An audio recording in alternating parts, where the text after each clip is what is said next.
മലയാളികൾ ഇപ്പം എൻ്റെ ജനറേഷൻ തൊട്ട് നോക്കുകയാണെങ്കിൽ തന്നെ നമ്മൾ കണ്ടു വളർന്നിട്ടുള്ള രണ്ട് പ്രതിഭകളാണ് മമ്മൂക്കയും ലാലേട്ടനും. അപ്പം അത് എൻ്റെ ലൈഫിൽ ഞാൻ സിനിമയിൽ നിന്നും അല്ലെങ്കിൽ ഈ സിനിമയിലേക്ക് വരാനായിട്ടുള്ളൊരു കാരണം ചിലപ്പോൾ അറിഞ്ഞോ അറിയാതെ ഇവർ രണ്ടുപേരും തന്നെ ആവാം. ഞാൻ ഇരിക്കട്ടെ. പറഞ്ഞോട്ടെ. അതിപ്പം ഉദയയുടെ സിനിമകളിൽ മമ്മൂക്കയും ലാലേട്ടനും അഭിനയിച്ചിട്ടുണ്ട്. ഞാൻ ഏറ്റവും ആദ്യം ക്യാമറയ്ക്ക് മുമ്പിൽ വന്നിട്ടുള്ള സിനിമയിൽ ലാലേട്ടനുണ്ട്. ഉദയ സ്റ്റുഡിയോയിൽ നടന്നിട്ട് ഒരുപാട് ഷൂട്ടിംഗ് ലൊക്കേഷനിലുള്ള മമ്മൂക്കയും ലാലേട്ടനും ഉണ്ടായിട്ടുണ്ട്. അപ്പം അറിഞ്ഞും അറിയാതെയൊക്കെ ഇവരുടെ ഒരു ഇൻഫ്ലുവൻസ് എൻ്റെ ലൈഫിലും ഉണ്ടായിട്ടുണ്ട്. ഇത് സിനിമയിലാണെങ്കിലും വ്യക്തി ജീവിതത്തിലാണെങ്കിലും. സിനിമയിൽ വന്നതിന് ശേഷം അത് കൂടുതൽ പ്രകടമായിട്ട് സംഭവിച്ചിട്ടുണ്ട്.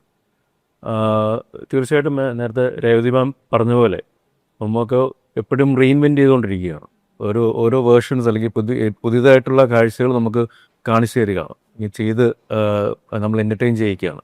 അപ്പോൾ അത് എന്നെപ്പോലുള്ള അല്ലെങ്കിൽ എനിക്ക് ശേഷം വന്നിട്ടുള്ളവരാണെങ്കിൽ എല്ലാവർക്കും ഒരു ഉത്തേജനമാണ്, അല്ലെങ്കിൽ അതൊരു പ്രോത്സാഹനമാണ്. നിങ്ങൾ കണ്ടുപിടിക്കുന്ന ഒരു ടെക്സ്റ്റ് ബുക്കാണ്.